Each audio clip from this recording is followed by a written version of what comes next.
Why was modern science born in Europe, not in China or Egypt?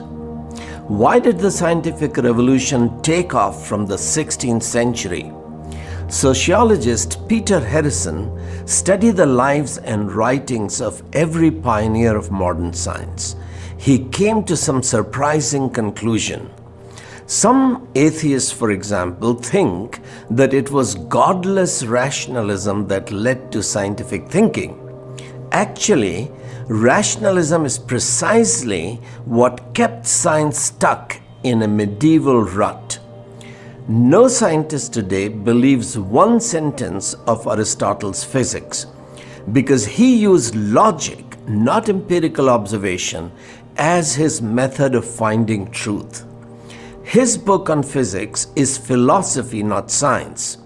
Aristotle said that if you drop two balls from a cliff, one twice as heavy as the other, the heavier ball will fall twice as fast. This seemed logical.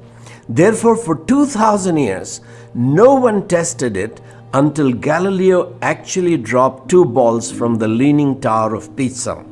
Muslim intellectuals such as Averroes followed Aristotle, and they taught that if observation contradicts logic, something had to be wrong with observation.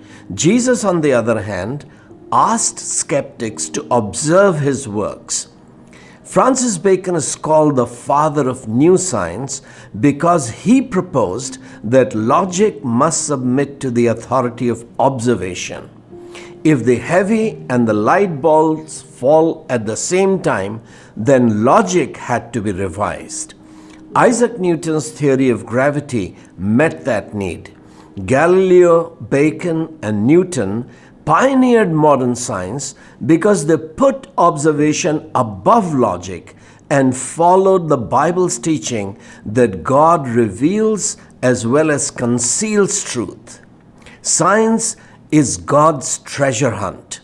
He wants us to seek truth. The Bible says God existed before creation. He created the logical laws we observe, but He is not bound by them.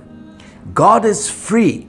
If He wanted to, He could incarnate as a human baby through a virgin.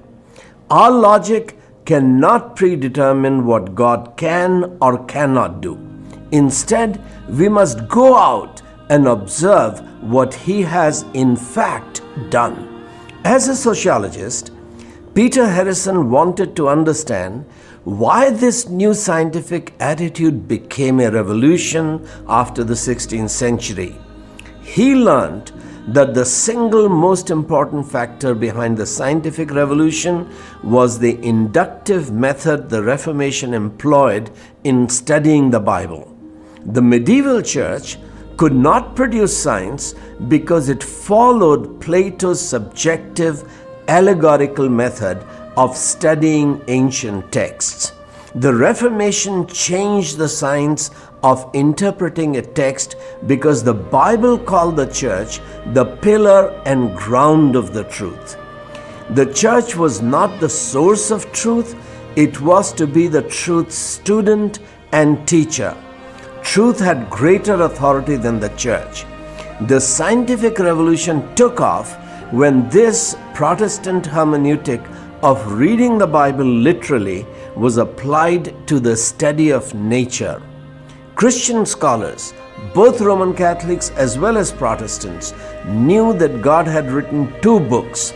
The Bible was the book of God's words, while nature and history constituted the book of God's works. God was the author of scriptures and nature. Therefore, both had to be studied literally, inductively, objectively. This worldview inspired Christian universities to study nature. That is why, at the entrance of the world's first scientific laboratory, the Cavendish Laboratory in Cambridge, is inscribed Psalm 111 verse 2. Majestic are the works of the Lord. Those who delight in them, study them. That desire to study the works of God produced modern science.